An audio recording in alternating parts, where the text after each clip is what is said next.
Alright, good evening everyone. Today we're reviewing matches from one of the affiliates slash friends of the 2MK group, who's working his own way up through bronze. You may have seen some of his matches commented on before during the open mic segments. But what we're looking at more so today is not specifically things like habits or things in his game plan that need changing.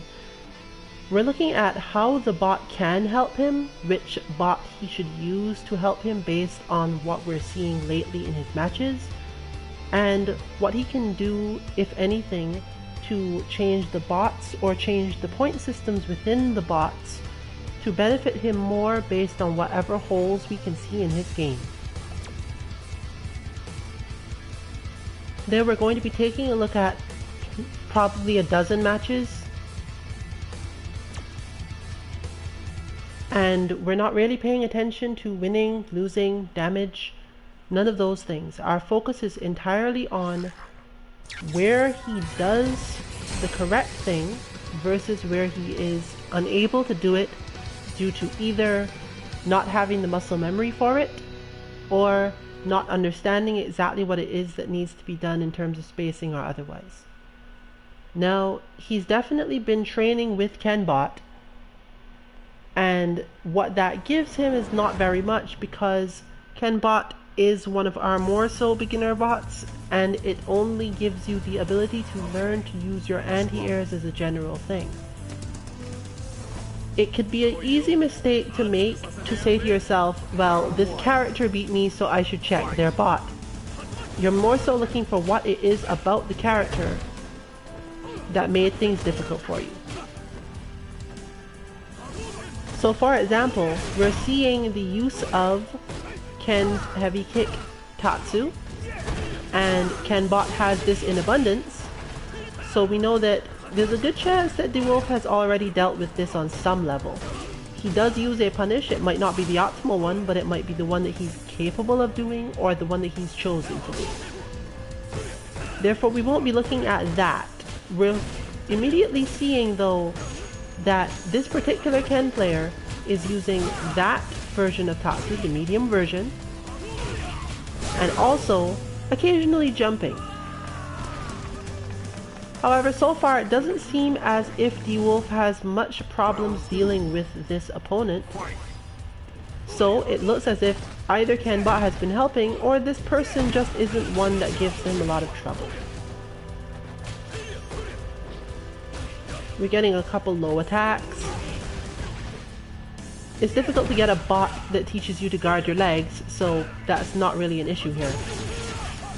And that was more of a whiff punish than something to be concerned about. But what we're definitely seeing, at least somewhat, is that the Ken player is jumping at ranges that you could get yourself out of if you were only playing against KenBot. KenBot is specifically built to be fairly easy to anti-air in neutral and to not do a lot of things that don't telegraph his jumps. He has a couple hidden ones, and we've tested improving him by adding more, but he's basically here to help you learn to anti-air at all. What we see therefore here is a sequence of jumps that seems to be putting some pressure on, but not that much. After all, anti-airs for certain characters are not necessarily good enough that you worry a lot. You might just let the opponent get close and do something from there, depending on what your character does. Grapplers in particular are able to do this without much trouble.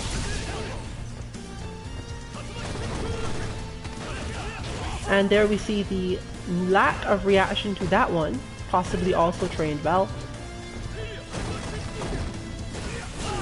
And a good hit there overall, although the cancel was basically dropped.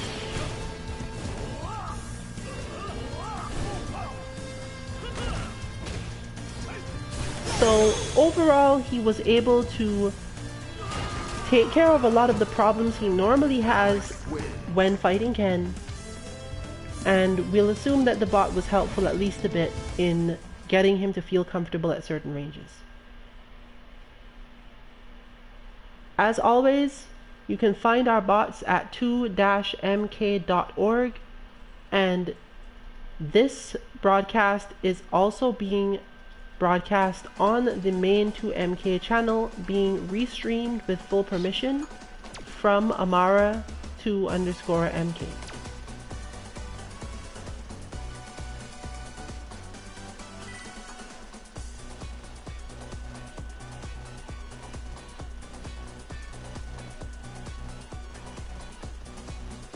As you could see for a moment before I attempted to connect, the Ken player took the next match, and hopefully we will connect soon and see exactly why that was.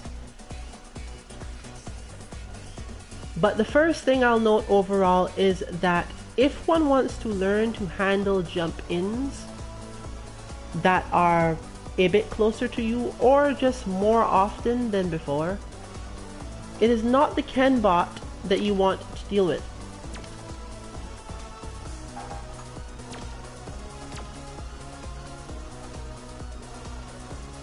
In fact, Ryubot is the one that has been built for this purpose, because Ryubot is less dangerous overall when he jumps, but he jumps a lot more and he does stranger things. He also lets you train your air-to-airs in some places and tends to be overall more mobile than Ken, even though Ryu is not necessarily naturally like that. We chose to do this because Ryu as a bot doesn't have any specific focus. He's generally a defensive character, and he's not a defensive character with a specific defensive mechanic that you must break through. So it seemed very useful to be able to make him the bot that does this, given that he has decently good jumping air normals, as well as some good ground pressure tricks, and can separately have his projectile zoning in there. Okay, let's rumble. Overall, the Ryu bot is just well-rounded, as Ryu himself is. Round one. Fight. I don't think it net recognized it in fact did that. So we are seeing A punish, and only an Alex player can generally tell you, or someone who has spent a lot of time helping one study, was that the best punish? What exactly is Alex getting off that? From the Ken side, we see the usual style of priming your own jump-ins. This is a thing that happens very often, and you have to be very careful in the early levels. Your opponent will get close to you, use a low block string to push them out to the spacing they can jump from that is hardest for you to anti-air, and then just jump. And because it's hard to feel comfortable hitting a button because they might in fact not jump, not all of us are ready. Now, Ryubot does have this to some extent as well, which is useful, but not in an extremely strong way. The main reason for this is learning the skill of anti-airing this particular thing has a lot more to do with the player than any specific skill in anti-airs themselves. But what you're seeing here is definitely a matter of jumping after spacing himself such that he expects the jump to work. And it is slowly wearing the wolf down, especially with the occasional jump back. He's also using a decently good tactic in sweeping when he expects the wolf to try to walk out of it to give himself more space to do the proper anti-air. That's why this tactic is successful quite high into the ranks, because you tend to feel less confident in your anti-airs in the first place, and many people will just block whenever they don't feel comfortable enough without specifically looking into whether or not the opponent is definitely going to jump at this space.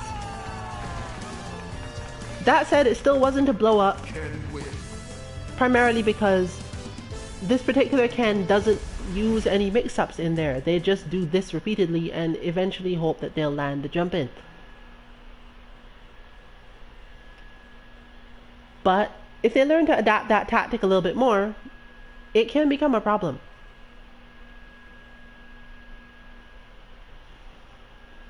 Ryubot is therefore probably what I would suggest to D-Wolf as his next training partner, based purely on the first 2 matches I've seen today. But in order to be sure of that, one must analyze more about how exactly Alex anti-airs in the first place. Alex is very good at anti-airing characters who are jumping in from in front of him. Characters who are in this position might be in fact a little harder to deal with. There may not be a specific good reason to try to anti-air them directly. There may not be a good anti-air directly to use. Especially against a character like Ken, who will respond to you doing a preemptive jump of your own by waiting, sure, you can back jumping. There are many options that he has that definitely lead to more damage than, say, Birdie, who, despite having really good anti-airs, has to really heavily anticipate you in order for the heavy damage ones to really work. So now we're seeing the adaptation of, you are not getting in on me that way. But this isn't really a solution. This looks like the problem has been solved, but it only actually works until they manage to do it once. That's the key to this strategy and why it's strong.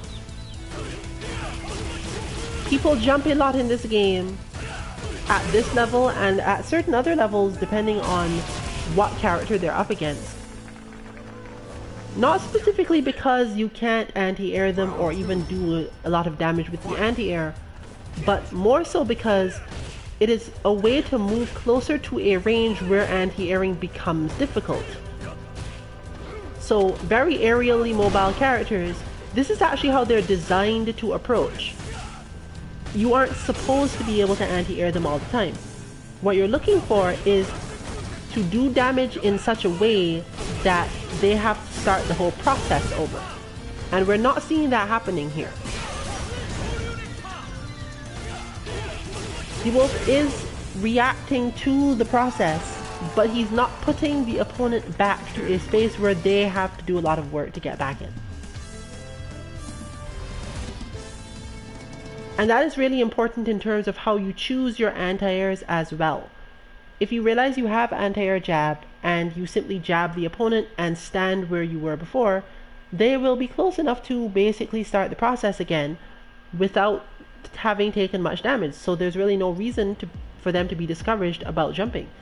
You probably need to do something like jab them and then backdash to give yourself more space and create a situation that they are forced to try to get in on you more without that option. And for characters with a long limb stretch like Alex, you have other options, possibly like simply shifting into a position where you can kick. The standing medium kick is a good kick for this. Or just generally set up something else. The problem in Alex's case being that he really can only do slash elbow. If he does crouching jab, he won't get anywhere, and he doesn't have enough time to charge moves after that. The other option, which you won't see in this match, but presumably sometime later on, would be to use the crouching heavy punch he has that moves forward and use that to build charge to do something else.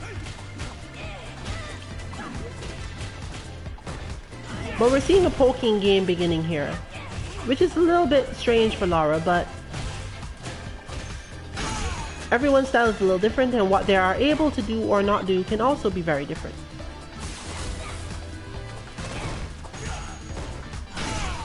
Now that's the first thing to take note of. Watch this block string carefully. It's not particularly good or bad, it's just there. The opposing Laura does standing medium kick and it usually attempts to go into standing medium punch and then sweep. Looks like I won. All right. There's no specific reason why they would have learned this. Standing medium kick is plus, so it's not a terrible idea, depending on who you're up against. And the sweep probably has some purpose as well. And as you can see, it's generally that the opponent seems to think it's their turn and tries to move. or just doesn't want to be in that situation but doesn't guard their legs and still gets hit. Presumably, the idea being to walk out of Lara's potential command grabs.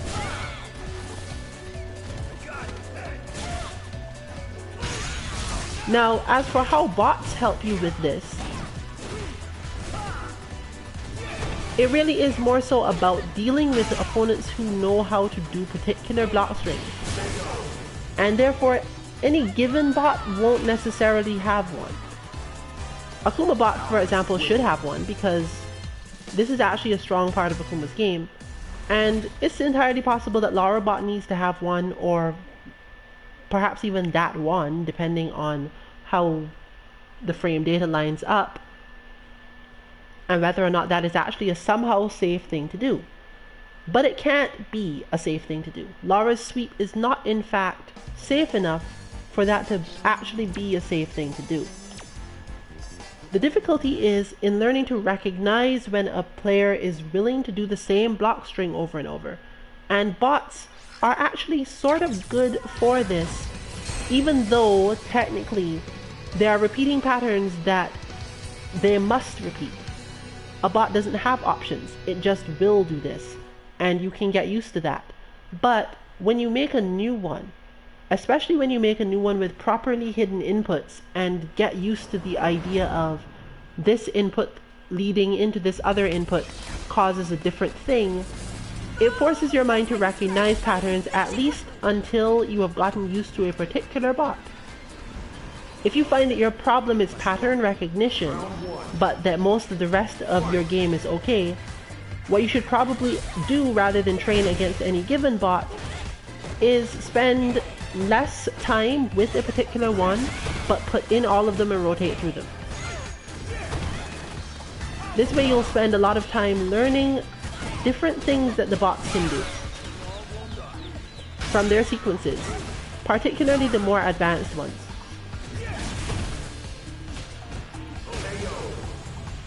Another good way is to even be lenient about how much buttons you mash and randomly put in within the bot inputs if you find it difficult to put them in super cleanly, because then at least the patterns will come out even if the patterns aren't good. So we're seeing here that the wolf is starting to respond to her doing the sweep, but the question is whether or not he has identified that she does the sweep that way or then. Because if he has, there's really no reason to get hit by it. Even there, you saw that the Lara player for a moment, and I'll go back actually.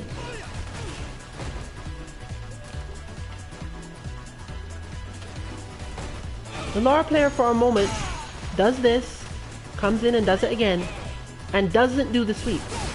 Why? They don't do the sweep because of how generally mix-up character people think. They think, okay, I need to do something else now because you figured me out by now. But that is not actually what happened. And yet, the wolf actually walked backwards.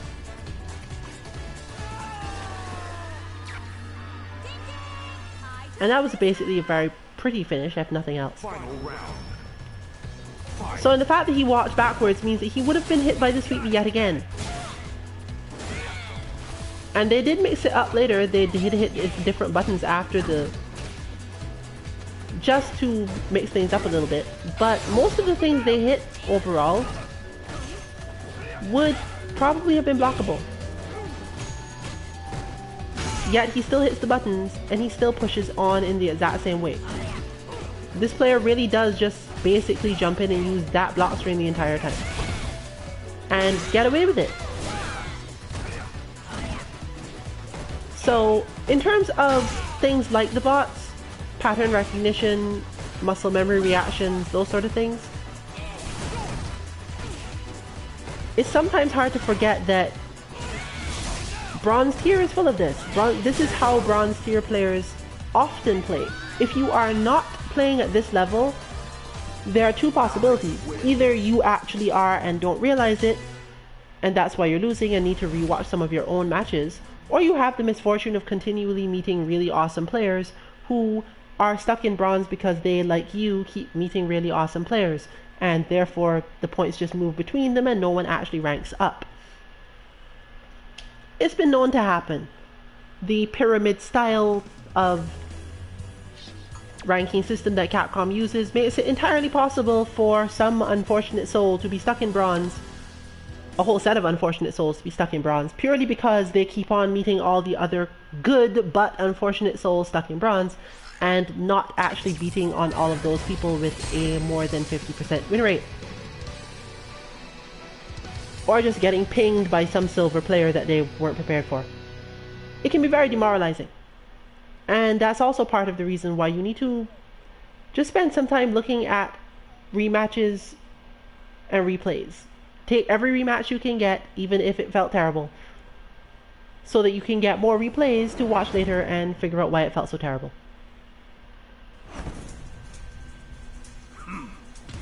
So here we have an Akuma who is also in mid-bronze, well, upper mid-bronze. Okay, let's rumble. And as mentioned before, we're going to see certain things that Akuma is able to do just by movement. Akuma Bot is way more advanced than this. But the real reason it's important is because there isn't a specific thing that you need in order to win. You don't need to be able to do everything Akuma can do in order to win. What we see from this player is the same as before, basically, with the Ken. They hit the buttons in such a way that they get to stay close and then jump. And until D-Wolf's response to that jump is something very specific, this sort of thing is going to work. When they say you just need to learn to anti-air to deal with bronze and get out of bronze, it's not really, oh, can you do your anti-air move? Because this sort of pressure is exactly the sort of thing most of us have to deal with when we start. It's this and the neutral jump on knockdown that get difficult for most people. This sort of thing, while very effective, isn't really solving your problem. In fact, it's entirely possible to get that sort of damage and your opponent just take over the rest of the round because that was your one shot. Also very easy to get discouraged when that sort of thing happens. So what we see from the Akuma yet again is a block string that makes them feel comfortable, and then a jump. So now we see that D-Wolf is getting used to this. He's probably been through enough of it with the Ken from before. But his response in this case is jump back. And while it's won him this match, we're going to check whether or not that response specifically continues to be useful to him in that way. Plus, it's really important because every Akuma is different in how long they will keep the block string up and what buttons they will use to keep it up. Some may even walk in and try to throw you. The key is to recognize the player's pattern. There are very few players out there that are fully random. And even if they were able to be fully random, it isn't necessarily something they would choose to do. There's no real reason for most people to stop doing whatever they are doing just because it's frustrating their opponent.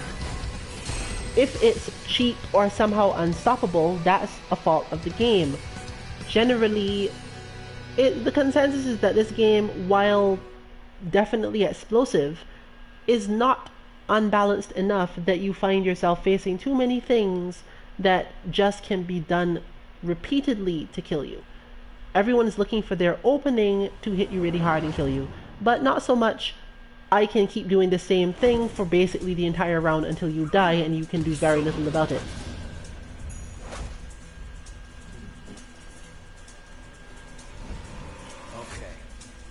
So we've seen that the response here has definitely been, I'm going to jump back after your block string and see what that gives me. So far, obviously, we're seeing it work fairly well. The Akuma player does a slightly different block string, but the overall response is the same. And the jump back leaves him safe-ish there. But you'll note that technically the Akuma still has no reason to stop doing this because it's completely to his advantage. If your response to me hitting you with block strings is to jump backwards and give me more space on the screen, then I'm still going to keep doing the block strings. Because the other option would be, I really want to hit you, so I'm going to try this riskier move. Let's say the Tatsu, because I'm not really sure if that would have gone that way or not.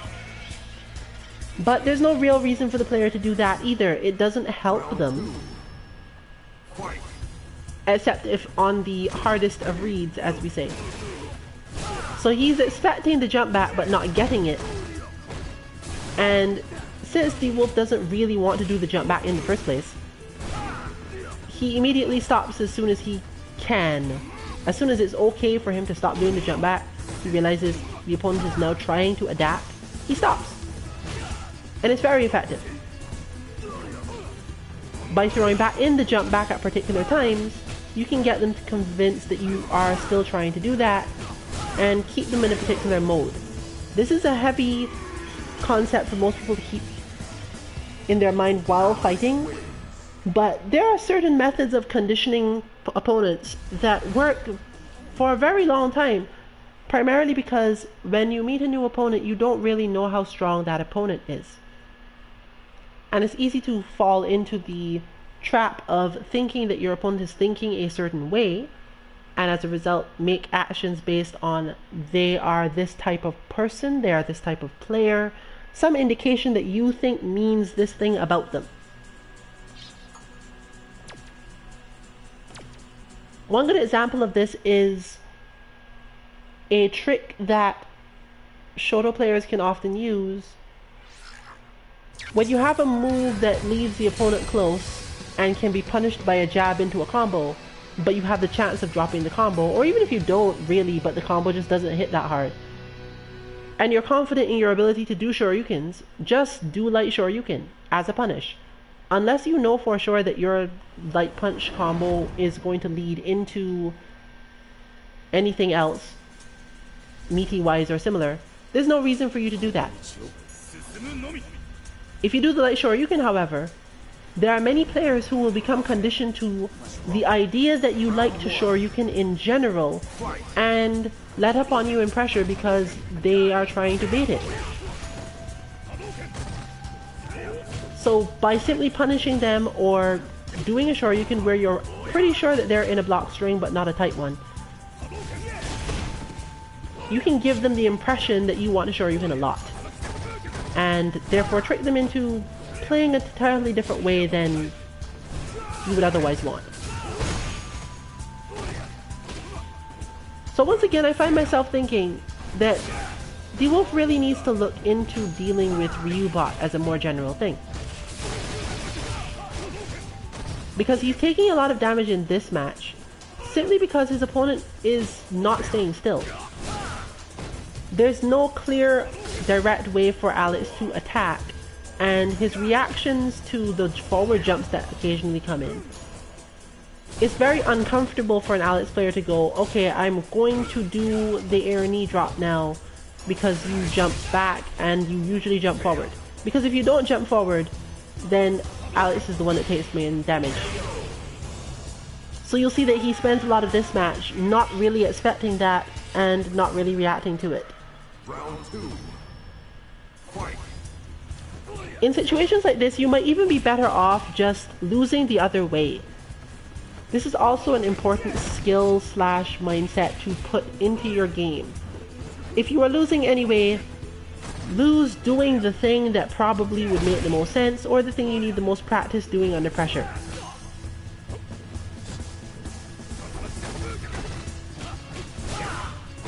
Because that is not going to be enough. Slowly, one gets worn down by all the pokes and the jumping and the other pokes. And even though it doesn't really feel as if he's being destroyed or picked apart here,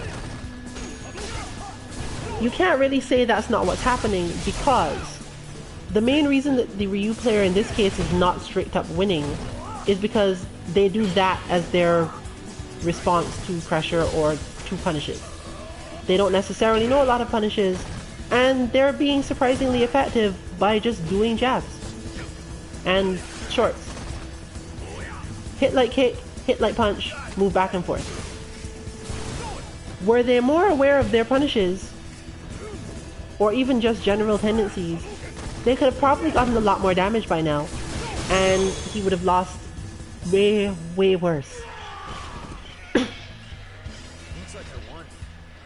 Now perhaps they're trying out something else, but given what exactly this is, I would think this is just their natural strategy for whatever reason.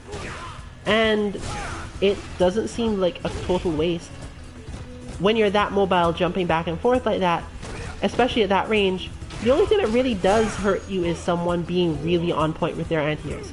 Because most characters do not have enough ability to cross the screen to do anything about it. So this is a different form of zoning. When you get up to the pro or higher levels, let's say gold and so on, I'm sure that the opponent will have come up with a way to deal with this, or just have won by doing more damage in the few times they do have an interaction. So just getting more combos and more damage is a decent way to deal with this sort of thing. But he dropped that one, and that changed the scenario quite a lot.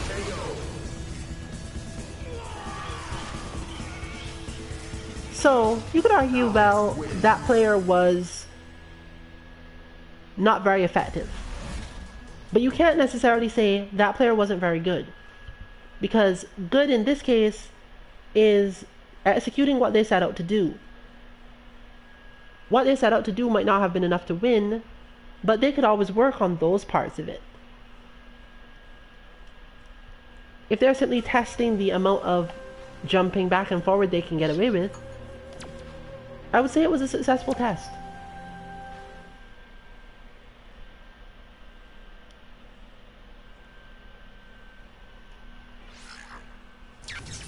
So we go on to see another match between the two.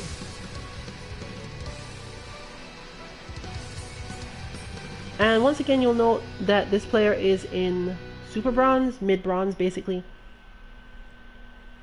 In fact, I think they're technically exactly Mid Bronze, yes. They are 2 points off of the middle of Bronze.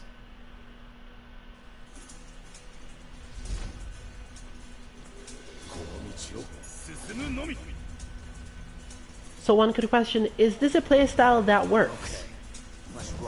Well, if you define works as doesn't get harmed, which is actually a decent definition when it comes to playing Ryu, for the most part, it doesn't get harmed. I presume that was supposed to be Airatatsu that didn't work out. But immediately we're starting to see, oh, this person does have more combos, they just don't like using them all the time. We saw some earlier ones anyway. And they do tend to take a lot of time to build meter. But this is probably one of the most frustrating styles you could ever face, and maybe they're psychologically taking advantage of that somehow. Plus there are some limitations in what you can actually do when you jump in with light kick, so play it safe and hit crouching light kick instead. But being this flustered allows a lot for them in terms of making Alex uncomfortable. And maybe one throw would have dealt with that, but we don't see them actually throwing anything, so there's that. You can just imagine how annoying a player like this would be if they learned to tick throw. Round 2. Fight. Because then you actually have to worry when they jump over you with all those little pokings. I mean, Ryu does not have good throw loops or similar throw pressure anymore, but if you know what you're doing, he can rack up a lot of stun that way. It's just slow-ish. But fortunately he has fireballs to deal with that. There's an entire system for that. Just back throw and throw the fireball. It forces your opponent to either jump or get hit by the fireball so that their stun bar doesn't go down.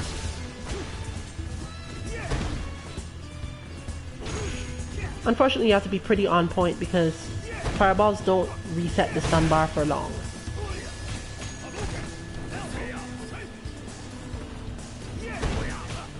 But right now, we're still seeing the same sort of flow, the same sort of style. They're really not doing anything much. In fact, this is actually the key of what Ryubot is and why it's the way it is. If your ability to play the game was based on whether or not you could damage Ryubot with your big combos, then by all means you've won. But when the idea is, how do I get this continually hopping target out of the air and not get hit by something random while I'm at it. Final round. There are players who can find this to be very difficult. I don't remember if Ryubot has a back jump in there, but I think he does, which makes him approximately this player, but with slightly more fireballs. And maybe the punishable crouching medium kick slash Hadouken. But that's part of the point of the bot, so it won't be taken out just to make it more annoying in this way. But note the overall effectiveness has not changed. There's been basically nothing that D-Wolf has managed to do that actually clips him in any way. He's just constantly in the air, constantly in motion, and managing to be super evasive with probably the defending character of the game. Even potentially failing his own Shuriken inputs. And this is just a long battle all the way back. Even with anti-airs, that would have probably ended very similarly, just with Nightmare's kill reaching V-trigger and probably winning with some EX Hadouken at some point.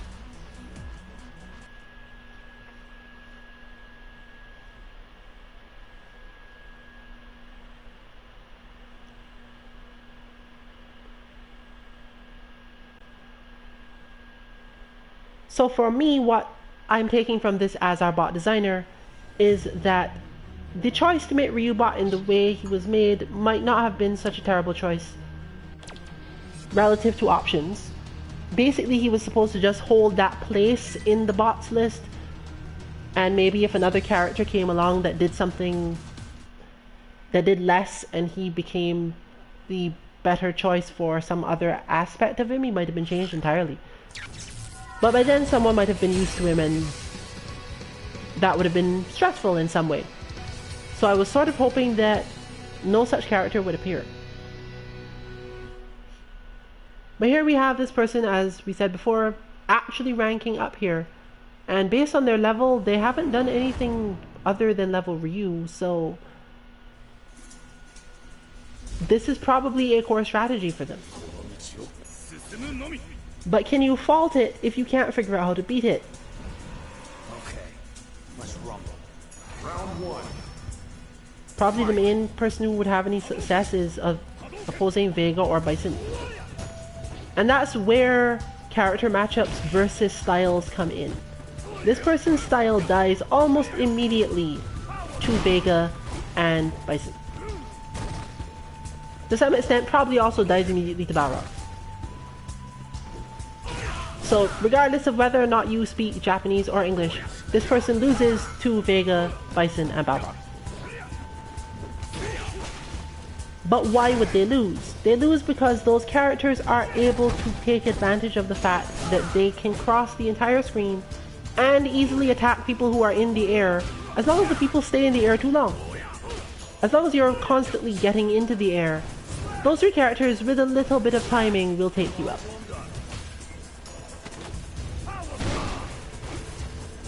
What we're seeing now is not really an adaptation. It isn't really that DeWolf is playing this matchup so much better than before.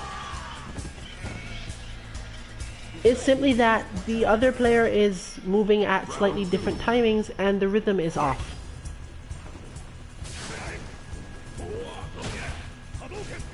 You can see this specifically because they spend a little bit more time on the ground each time now. Either they got tired of jumping or something else changed. And they hit slightly different buttons when jumping in. Maybe they get bored by their own style. This is entirely possible. I've done this to myself in a totally different game.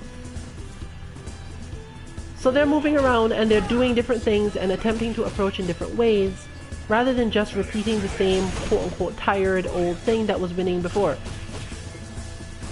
But they do need to kind of chip the opponent down, so once they are starting to lose, you'll see it start to return. This is also a common thing among us.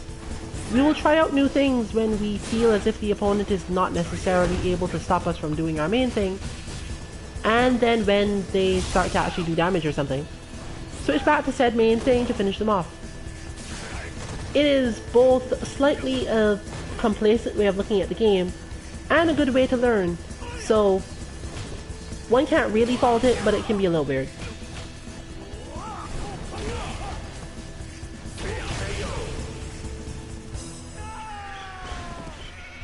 So the reason why that was effective, if you watched how the life bars went within that match, in fact I'll replay that particular round with a total focus only on those life bars.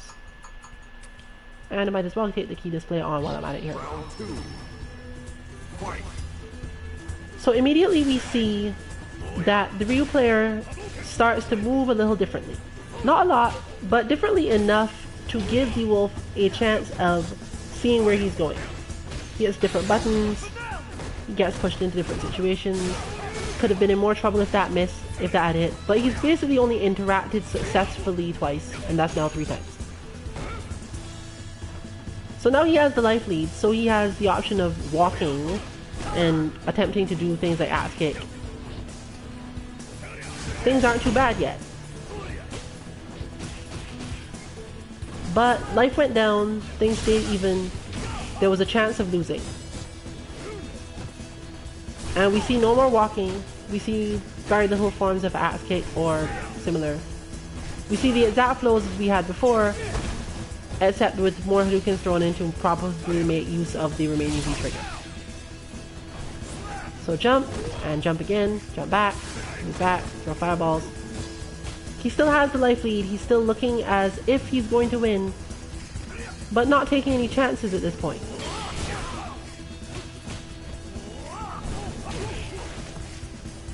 And effective overall.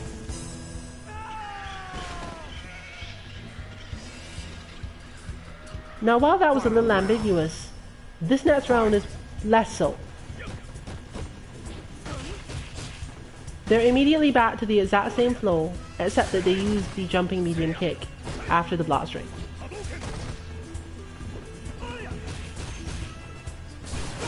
Sometimes they jump back, sometimes they don't.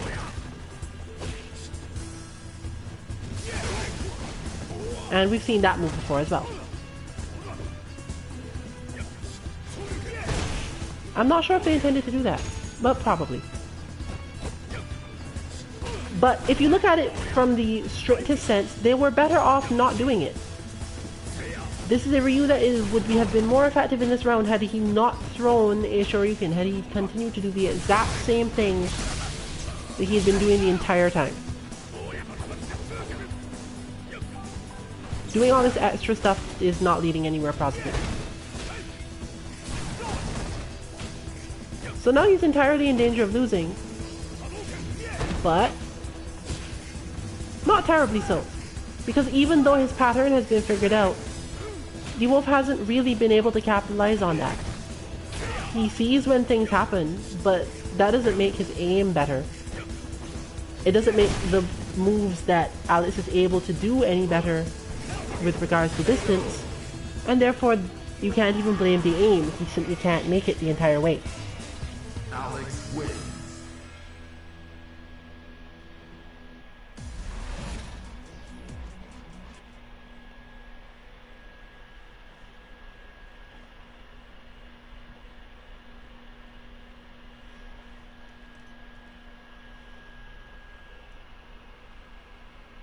But in the end, the wolf pulled through, but I'm still going to make him go put in the Ryu bot and attempt to fight it. Possibly with a modification, given that the one that he actually would need would probably have less actual input movements and more so jumping around even more.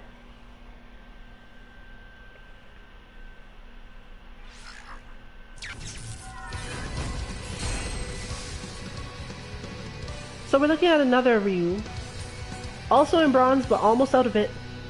This match itself would give them silver if they won.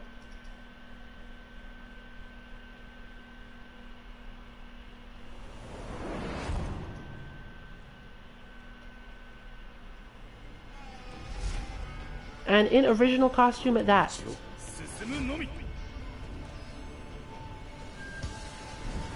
Now to see the difference between a player who's almost into silver and a player who has possibly touched silver at some point, and lower level players, is usually mostly not about their fundamentals. There's usually a bit more about understanding of their character's moves, maybe of matchups, but it's often not fundamentals that makes this difference. Because you'll see the same sort of movement, he just does more damage with the jump in here.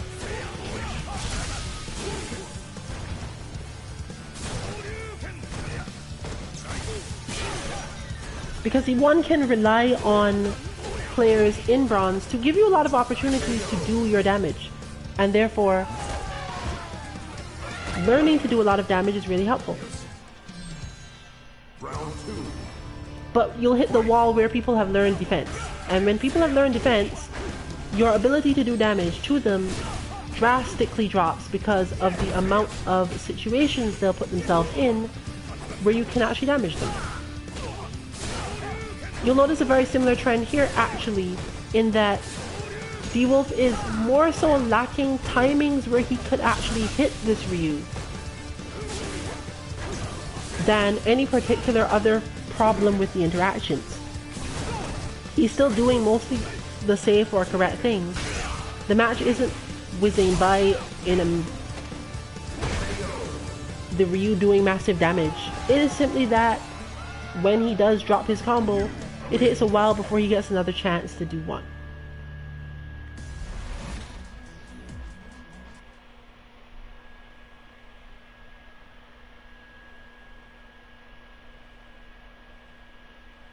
And this is important when you're looking to improve your play to get to silver, but it's often the thing that keeps you at the cusp of it.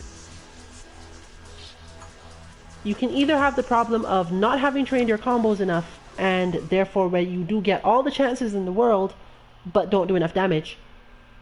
Or you have the opposite problem where you haven't trained your fundamentals enough, and because you've been grinding combos, you're ready to do 300 to 500 damage at the drop of a hat, but the hat never drops, and therefore you can't win. Anyway,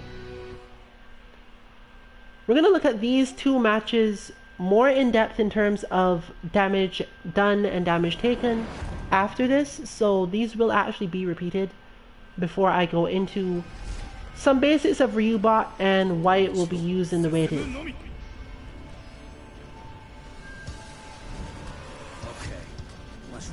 So once again, we're looking for nothing in particular here other than what strategies does the Ryu use in order to keep themselves from getting too hurt. They're not really jumping in that much less, they're just using different mix-ups when they are. They seem to be a person who has put some time into learning to parry things, or at least when their opponent will do certain things because they've just parried his stomp. It's not necessarily a safe thing to do as a consistent idea because Alex could just do something different and grab you through it. But not terrible plan. But as you'll see, the Ryu player hasn't really done massive damage at any point so far. At any single point in the round. Rounds lasted 43 seconds, and he did some good damage in quite a few places, but nothing earth-shattering and nothing super intimidating either. He's just basically holding control of the match and not really letting the Wolf get any chances to do his own damage. So here we have the damage. The damage has happened. A life lead now exists. There's a bunch of V meter to be used on both sides. But the interactions haven't really changed. There's still a lot of defense going on, and still a lot of failed capitalizations on the Wolf's side. The Ryu player is just chipping away still. But because they are both chipping away like that, you don't see a lot of things going up and down other than the teabagging. The life lead and the meters don't change too much here, because they're not really hitting each other, they're just moving around. However, eventually the round ends. Eventually 60 seconds of poking at each other and the round ends.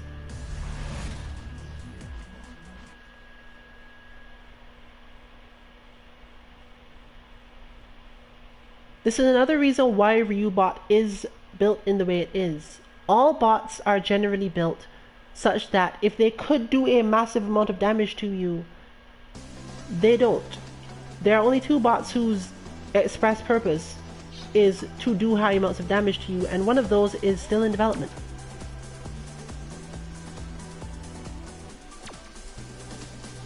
The Necalli bot is intended to do it so that, due to the simplicity of the win condition, namely just do a couple good anti-airs and you've won, basically.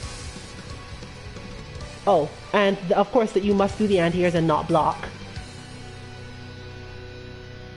But that's basically it. The only requirement of Necalli bot is it's going to keep coming at you and you have to anti-air basically every time. And therefore, when you fail the anti-airs and don't block the super, you die really fast. That is not what is the problem here. Because we all know for sure within the team that DeWolf has definitely trained against the Necalli bot to the point where he doesn't have a problem with this. So we're looking now at the damage values.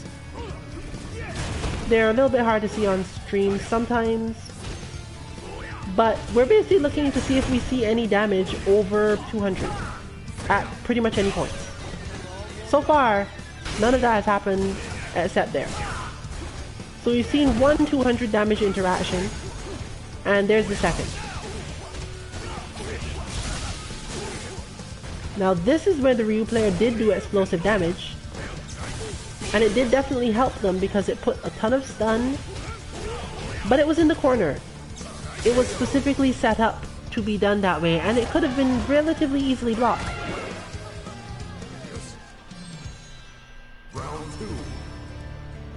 In other words, Ryu is not depending on openings to do massive damage as the way that he's winning the match. He could probably do without most of it.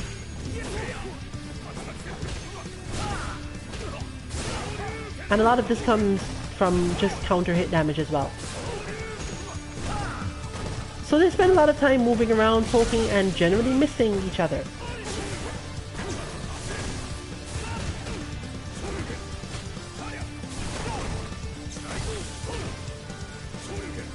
Therefore, a bot that moves around a lot and forces you to focus your own skills into dealing the maximum amount of damage to any different thing they do is definitely going to help you win matches like this one, where it's just attrition. Neither of you is very good at doing damage, so whoever is slightly better at doing damage wins. There are a lot of interactions that happen in this match. As you go higher in level, depending on the characters you're playing, there are very many less interactions in terms of damage. The two characters may interact quite a lot, mainly because spacing tends to be better and people end up in block strings.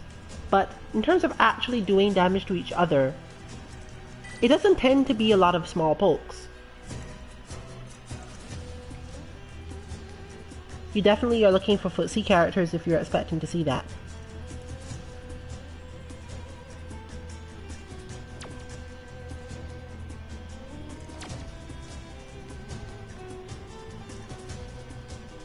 Ah, the Vega team.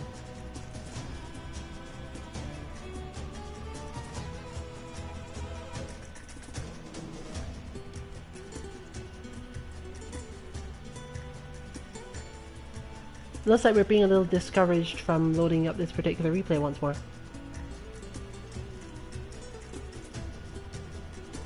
And so in the interest of time, I will be easily discouraged after one more attempt.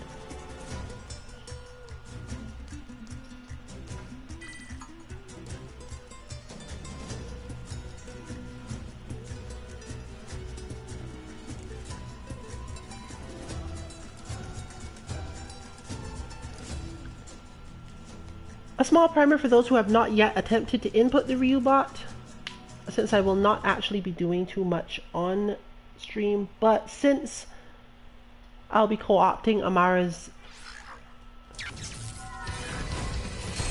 training room, and therefore probably also using Ryu versus Ryu, or any other character that is requested, of course. I will still be able to demonstrate a couple of things about it that will be important when you're trying to input it. If you're trying to get things perfect, just some basic stuff to understand about what it does and why it does particular things in particular ways. This is normally reserved for the in-depth explanation section on the bot page itself, but obviously it sneaks into streams at sometimes. So once again, returning the key display and the attack data on, and seeing where we see large damage interactions. There is a strong tendency of players to hit heavier buttons in matches like this one. Because they are mostly in neutral, they don't have as much pressure on them and therefore have more time to hit them. You can take advantage of this if you know what you're doing. But you'll see a lot more crush counters, and it's not all that bad a strategy given that it will build your V meter up and that can help you close out the round with big damage. If you recognize that the first part of the fight is basically going to be poking at each other, you take the chances to do crush counters that you can get. Or to do your B skill, depending on what it is. So once again, a lot of movement, a lot of moving around and being prepared for each other, but not a huge amount of damage in any space. Even jump-ins don't go that way. But here we have the damage that defines the round in its own way. 400 or so? Well, 375. The reason that can be said as the damage that defines the round is because at that point, Ryu has V-trigger, and Alice is not necessarily in a good situation now. He doesn't have any ES elbow, he doesn't have any ES flash chop, and is basically relegated to the other side of the screen for quite some time.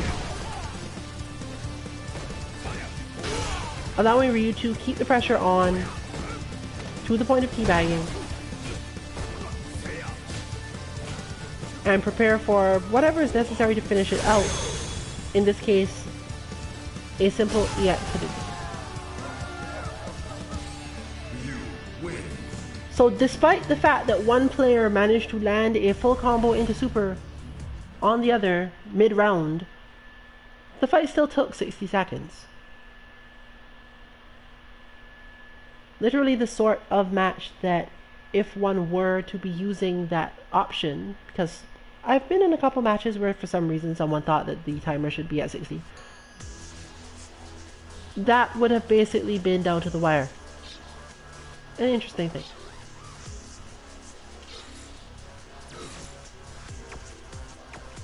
So for the remaining time on stream, we'll be going into training and looking at Ryubot. Some of the inputs required to get Ryubot to work properly that might need to be practiced. The ones that aren't that relevant to it overall. And just the general behavior it has, even considering that it's not really meant to do anything in particular. That's not. I'm fond of this one. For a training partner, Ryu, I'm fond of this one.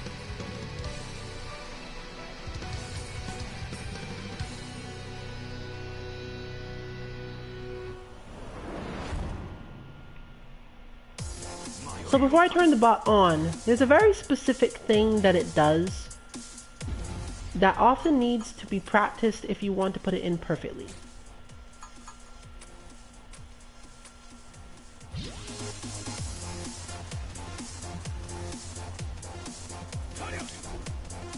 The bot is supposed to be able to do an EX Hadouken that only happens as an EX Hadouken if the bot is in neutral. Now, for those of you who aren't familiar with this sort of thing, it is actually a process where if the startup of a move would contain enough of another move that you could change it, then it will change the move basically as Kara cancels and Kara throws have generally worked in the past. You are basically changing a move during the startup frames of that move into another move. This is important because it doesn't always work when the move is being cancelled, because the move cancels faster than that can happen.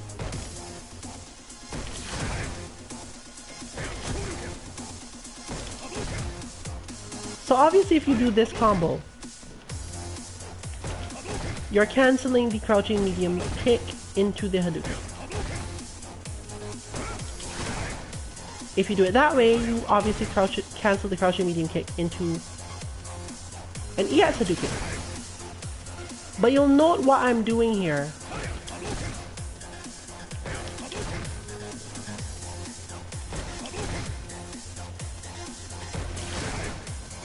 is technically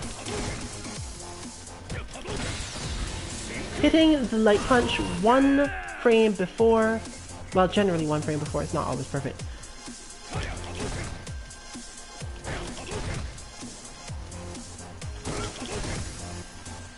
Or the heavy punch, depending on how you do it.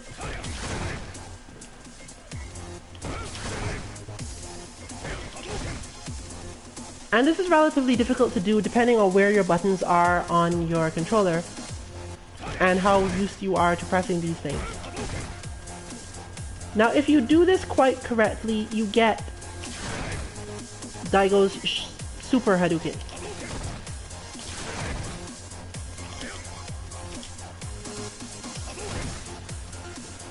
I'm using the wrong controller for this, but it's not that terrible.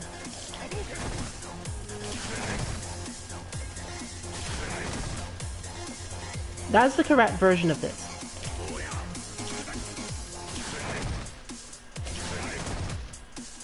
And that is the incorrect version of this. The incorrect version comes out when you are focused on hitting the double button.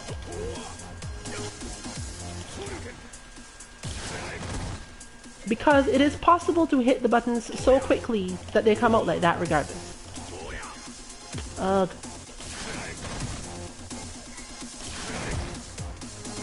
With practice, depending again on your hand spacing, you can hit the light punch by itself once and then manage to hit the heavy and light together.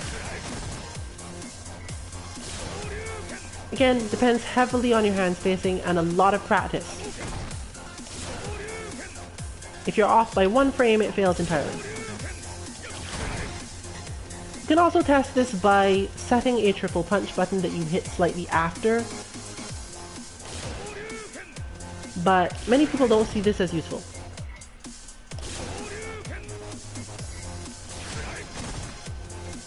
Now, the problem with this is that it is the Super Hadouken, and if you do it fast enough, it will always be the Super Hadouken. Even if you cancel it out of this, it's still the Super Hadouken. The problem with the Ryu bot is that your aim is to not have the Super Hadouken part come out. To do that thing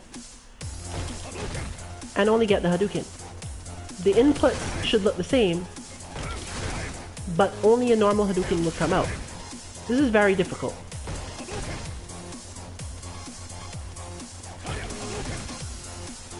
With some practice you can get it done though. And the reason is because the startup frames of Hadouken have a fairly long period in which they can be converted into an EX Hadouken, but not if you cancel them. It also has to do with the late cancelling property of the crouching medium kick. The later you cancel that, the easier this becomes to do. But the reason why it becomes easy is not the same. It is simply that the later into it you cancel, the game buffers certain things for you. And the Hadouken comes out anyway, even though you pressed the move in a very specific spacing that isn't normally used for it.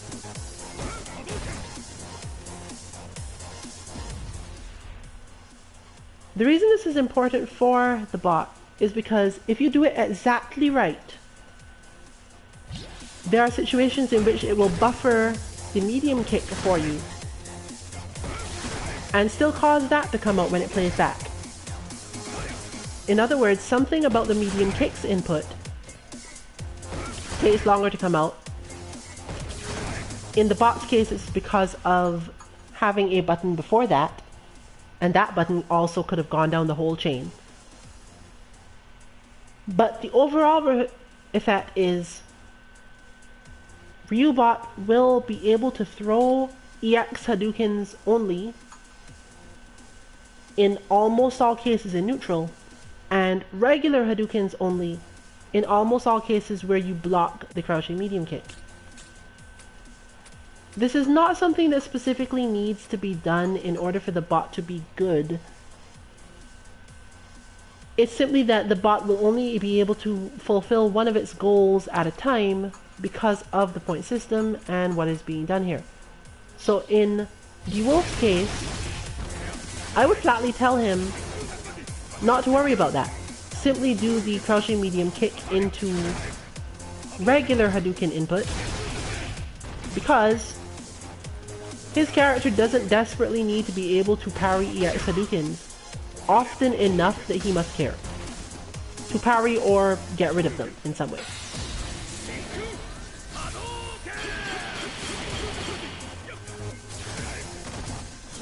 But it is useful to have this ability, so if you do have the skills to do this, if you're familiar with this sort of plinking in the first place, because it is a different type than regular plinking, it would be good to try at least. Especially because it gives him the EX Hadouken on the V trigger as well. And that's why it was so important in this case that I get this done correctly and put in Amara's in this way. Because she needs to actually be able to parry different Hadoukens based on where they are and what they are, on reaction to what they are. And therefore, if he could only ever throw one type, it would really not work out. He also has a regular Hadouken that he throws sometimes. So if you wanted to mix it up even more, although it's really easy to see when he's going to throw that one, because he does a whole bunch of things before it, but maybe if you feel that you're not that quick to react to things mentally, having the regular Hadouken there is good because it will mix up between that and the one he just throws before he jumps normally. But as you can see, especially if I get hit by that, there is no EX Hadouken.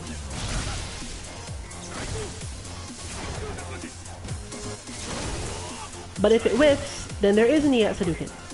And the reason this is important is because you must learn to punish different Hadoukens with different things, because their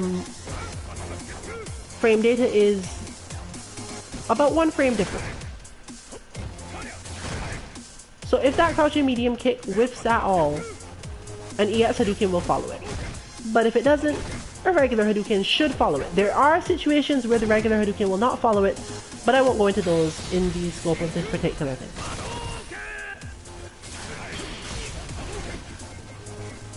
Enough about that particular aspect of the Ryubot. The main purpose of the Ryubot is dealing with anti-airs.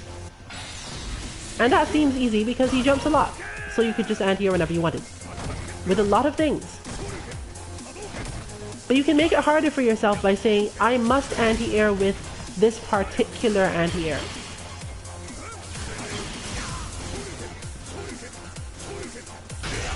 In the midst of everything else, that can become a little difficult because he's very hoppy, as you see. And he's not consistently hoppy either. Which is important. Because if he were consistently like that, you would just hit the buttons and wait for him to get into the air and you'd hit him. But here we don't care about that. We care about him randomly doing something else when he lands. Or doing that to entirely mess up your timing. And if you are the person who likes to use air-to-airs a lot, you'll find that he can poke you out of the air while you're trying to air him by just randomly doing EX Tatsu in the air instead. That is there just to throw you off emotionally. There is no way that you will ever be able to predict he will do that, and there's usually no response to it. It's just there to frustrate you, because that is part of learning to fight this situation as well.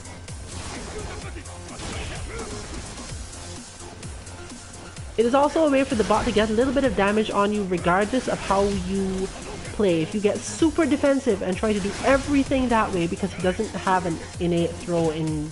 I don't think I gave him an innate throw in a single thing here. You can add one to him. I'm not sure where exactly you would put it, but probably hidden in the light shoryuken before he jumps.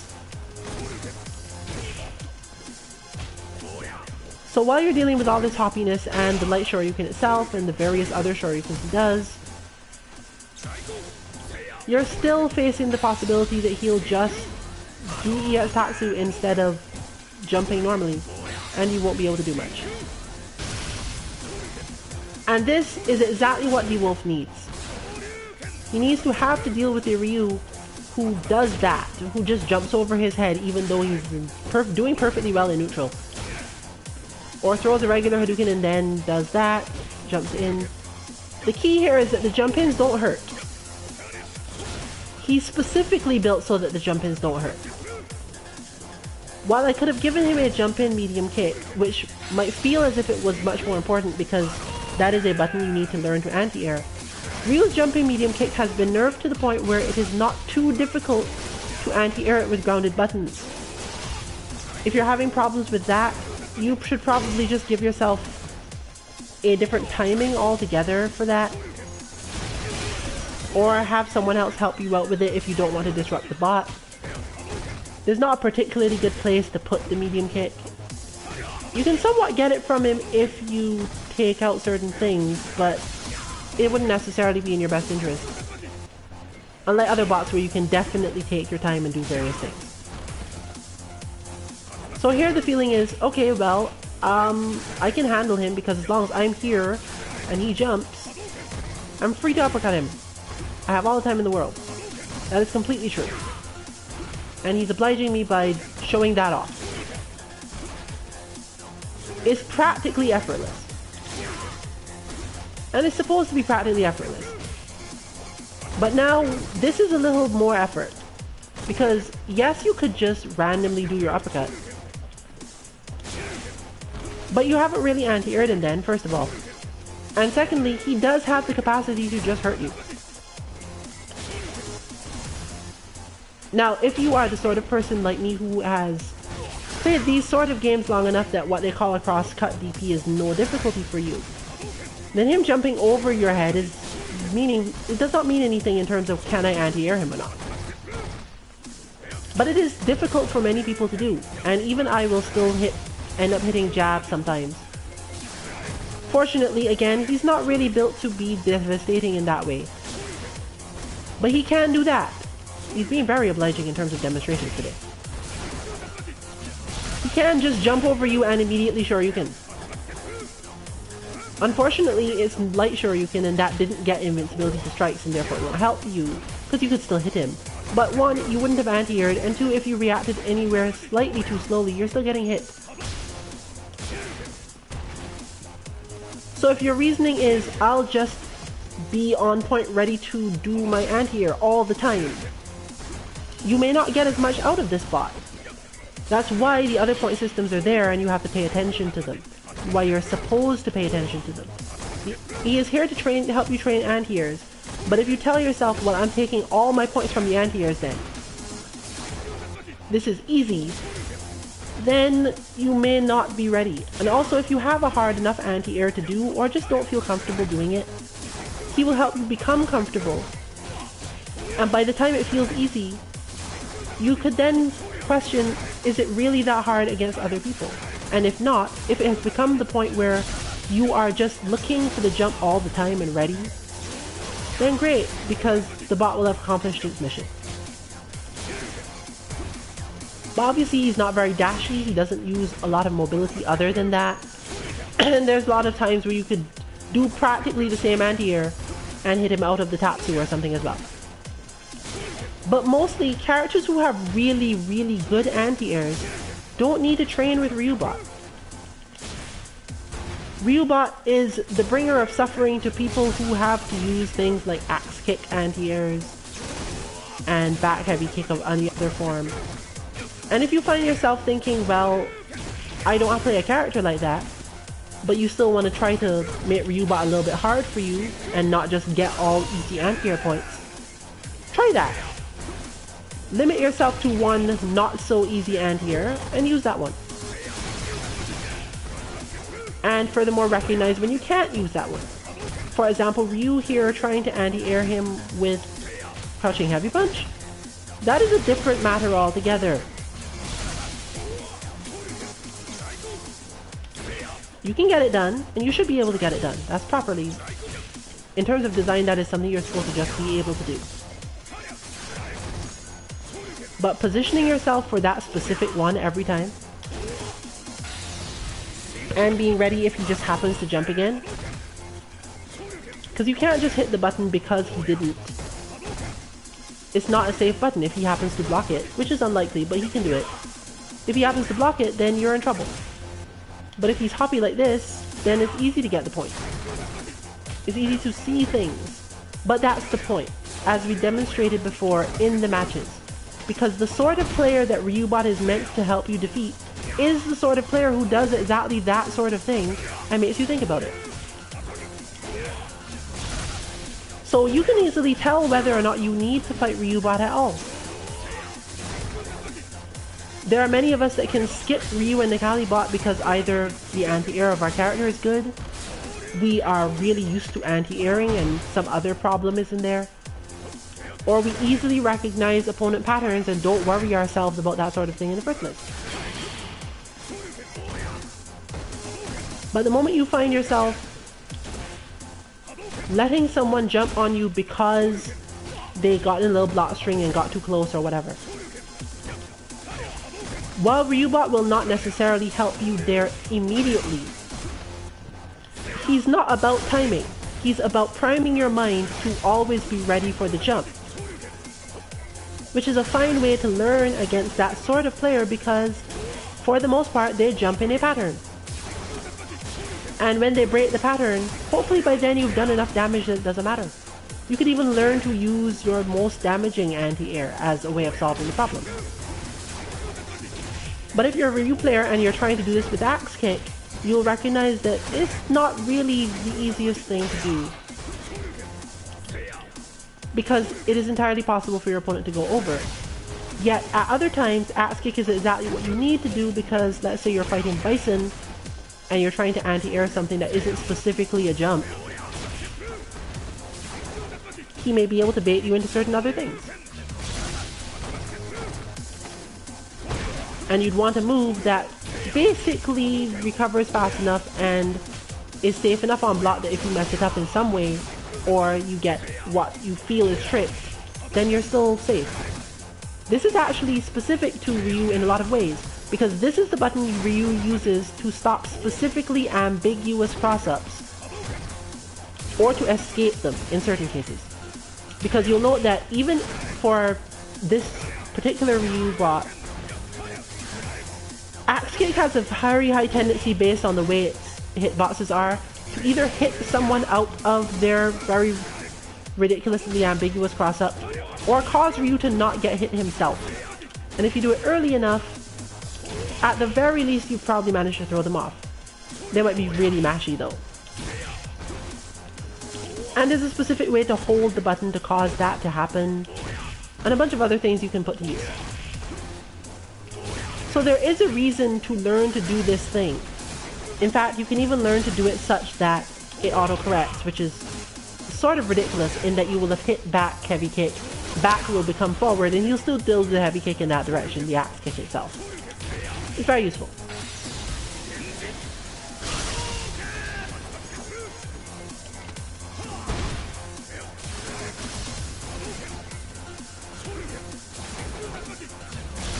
But he's also for counter zoning, as you know, so learning to do that sort of thing helps a lot too.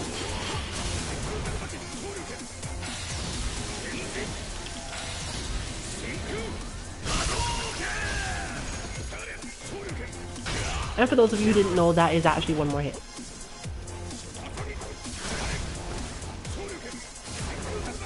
So Also, just for other stuff for Ryu players or players who are used to dodging fireballs, he therefore should have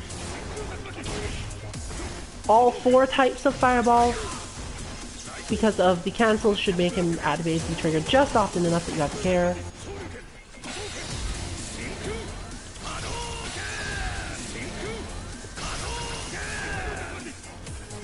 And therefore you can get in some practice on that too. He wants to play today.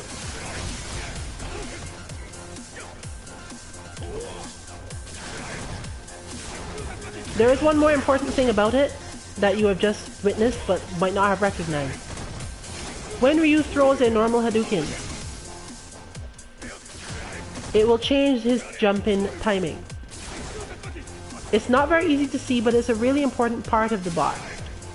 If he throws a normal Hadouken and you back off in some way, and he immediately goes into action 2 afterwards, such that the normal Hadouken is still on the screen, he will manage to complete it. So if you jump over the normal Hadouken for some reason, or you potentially even jump over those, but those move kind of fast. If you jump over a normal Hadouken or neutral jump it, which is usually where this comes up, and I've never demonstrated it in full. Since he always jumps after it, it would seem as if, well, he's going to land and it will become a thing now. But there are scenarios in which you can change the situation. You can get him to throw an EX1 and have a collision, for example, or just be really, really far back on the screen and dashing at the time. There are situations in which you can force Ryu to have a Hadouken still on the screen when he's going through the motions to do the second EX1. And because he can't throw it at all, it will change his jump timing and his entire flow, and then it will take a while to get him to go back to it. You have to actually knock him down. So there's one more tiny change to the bot that is programmed in, just for the sake of throwing off people who think they know every pattern.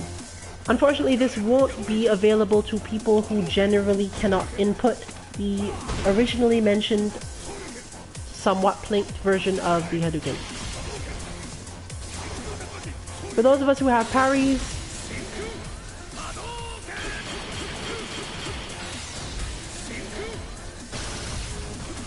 there's some little extra things you can use to practice.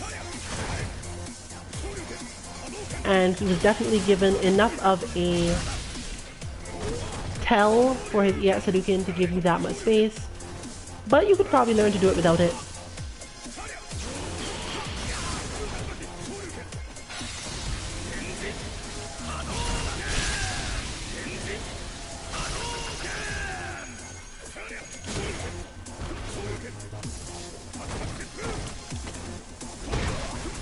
So once again, the previous review tells us that he will probably needs to face off with the Ryu bot, and he probably doesn't need to put in the full Ryu bot with its little plinks and complicated motions and special Hadoukens. He can probably manage fine with the basic version until he wants to start practicing Alex parrying with some sort of infinite bar.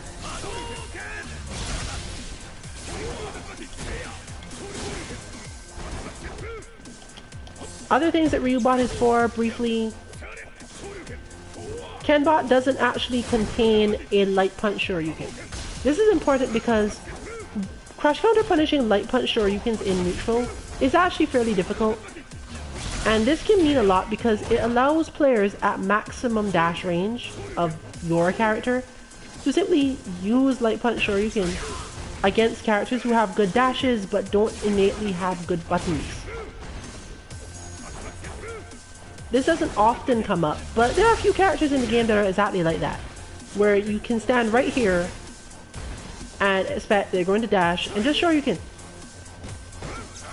There's no specific reason for it other than there's no way they're going to crush counter me in time, and if they dash or jump, I'll have gotten them. The jump is usually too slow and it doesn't quite work, but you can be pretty primed for it. In other words, they can buffer this in neutral and be ready And the good thing about it is, the way that it's input, it can be turned into a dash if you're very careful. You can even do it against certain people in block strings because they're just not expecting you to randomly do that. And it may take them a little time to react. It's our goal to make you all, anyone who wishes to use this bot, not be one of those people. To make you into the people who can just respond to Light Shoryuken in neutral. And deal with whatever comes from that. With full crush counter punishes. So that's in there as well. But you also have to be able to tell the difference between them. And if he's been input correctly, he definitely has at least light, heavy, and EX. But if he's been input perfectly, as he's just demonstrated, he will in fact do that almost teasing thing that the CPU Ryus used to do in, or is it CPU Ken? Used to do in Super Turbo, of just doing one light, one medium, one heavy. Or he might do something entirely different.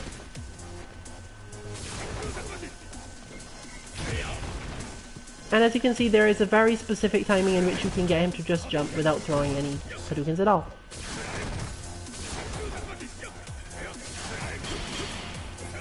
If you leave him on that side of the screen, you have to deal with counter zoning stuff. He'll approach you relatively slowly, and it won't be too hard to stop him and throw him back out.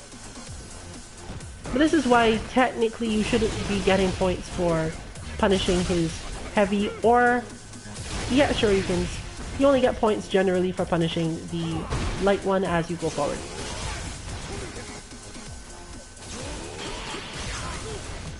That is supposed to be 3 taps.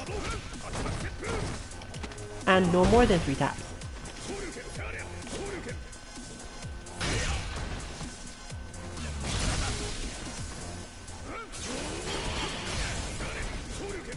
I have the tendency to not do the third. That's how you know I'm not a Ryu player.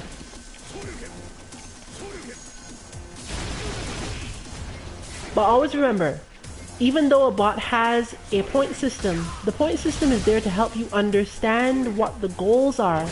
And if the point system is not difficult enough for you, but you can think of a way to make it more difficult, do that. Upgrade the bot yourself. Put your own limitations on yourself and make it a pain to do something. See how much pain there is in trying to do a particular thing. Maybe the bot will give you a new insight into how you can train with or without changing the bot itself.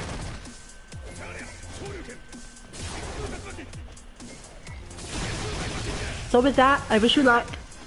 And if you intend to input in the imperfect version of the bot, I wish you luck with learning to do that.